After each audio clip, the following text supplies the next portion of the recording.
what to take to New York, so how to pack to New York. Okay, so my idea was that I want to feel light for one of the first times ever, because I always have a big bag. But I just wanted to feel light, so I had one bag that was 10 kilograms, and the other one that was a backpack, and just like a little shopping bag. And I didn't have to buy any extra luggage with all those tickets that I bought for cheap already in January. I didn't have to buy any kind of big luggage or pay extra. It was just included in the ticket, because with this airlines I could take one bag to the cabin and have a backpack as well. So I was really happy on the airport hearing that I don't need to pay anything else.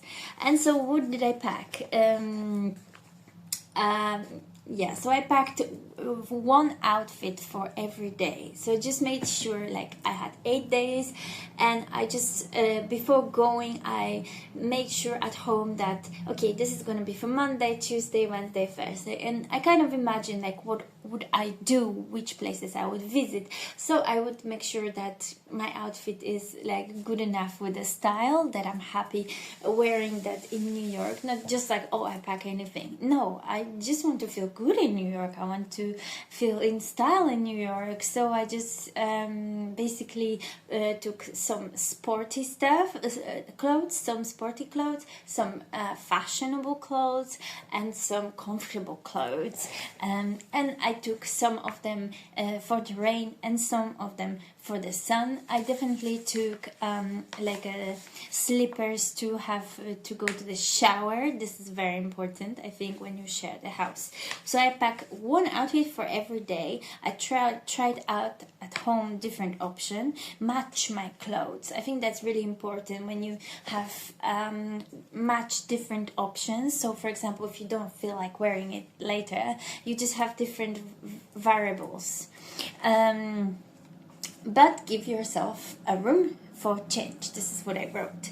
And then I took one pair of jeans. I mean, I would suggest to take, because I didn't take, I bought. So that's another option, that you don't have to take, but you are preparing yourself to buy yourself this pair of jeans. I bought in Vintage Shop in East Village, which was amazing. And then sport trousers, so those trousers that you would have for the rain, like rain trousers.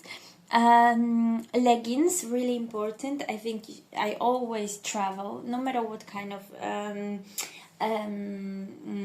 time of the year. I just travel in leggings, and I put shorts on top, so my legs are feeling very comfortable, not very tight in jeans or any other fabric.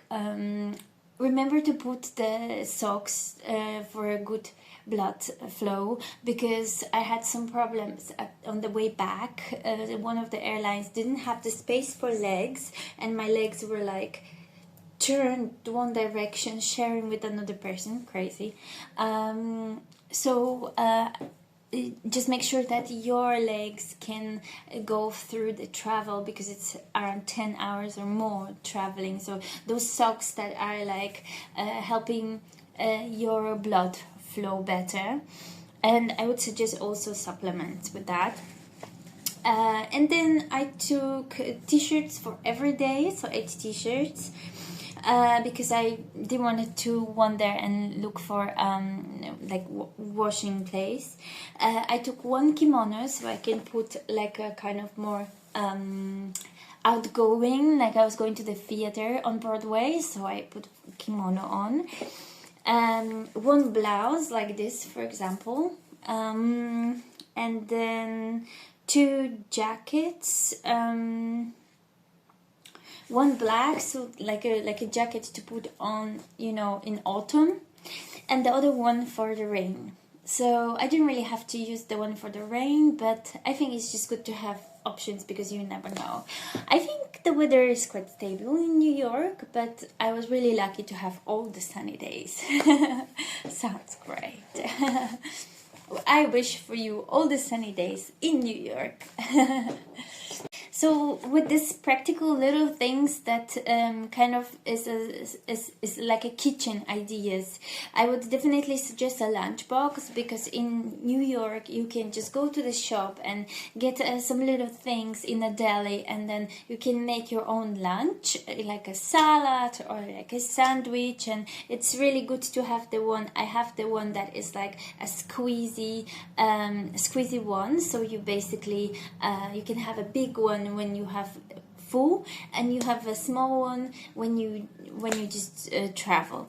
Luggage 10-15 kilograms I would recommend. And what else? A bag, like the shopping bag, little shopping bag that you take, the fabric bag. I would say like a strong one. It's really nice to have the water inside, like your sandwich that you bought in a deli, some book, and you just go, and you can always read it on a tube, or you can sit in a Central Park and just have it. But it's really good to have, rather than just have in your hands or just somewhere in the pockets. So definitely suggest that. Something to sit on. So I have this from Bali. I have this kind of like a fabric that you put around your waist, and I used that for sitting on the ground, and that was like really useful, because obviously you're not gonna take a blanket with you, but that was really useful for me to have for any occasion, to sit in the park, or I don't know, somewhere when it's like a cement kind of. I remember this in Highline was useful as well, that I sat down so it's not cold. Yeah, so I think this is just like a common sense things that you would just take anytime you just wander around the city in your own town, Yeah, don't take too big luggage, because I've seen so many people going up the hotel, which I was on the 4th floor. It was like a challenge to go every day 4 times up and down, and the first time when you arrive, when you're tired, they help you to bring it up, but it's just a big hassle to have a huge luggage. And I cannot imagine in Broadway and Times Square, because I just had like a small one, and the amount of people that were passing, and that was really chaotic. So I would say that for 8 days in New York, which probably you would not do much more, maybe 10 for the first time, take only 10 kilograms, because less is more in New York. More freedom. Less luggage, more freedom. Yeah, take sunglasses, sports shoes, shoes for the rain, and I also had sandals, which I wore as well on a very, very hot sunny day, 30 degrees. So those sandals that I bought in Vietnam, like just sandals for the sunny days. Like shoes for the shower, like Havaianas, sandals for the sun. It's really good. I would suggest. I didn't take sneakers for the running around the city. And running, I mean just walking a lot. Then like a nice shoes that are waterproof as well. Yeah, and I think that's it. That's fine. If you just want to take high heels, take. But I didn't use it, and I didn't even think about it. But if you want to go out, like dancing, and you need to add as well that you need sunglasses. You probably don't need a hat, because you can buy a super cool hat, but don't lose it like I did. So hat and sunglasses, that's another important kind of items that you need for New York.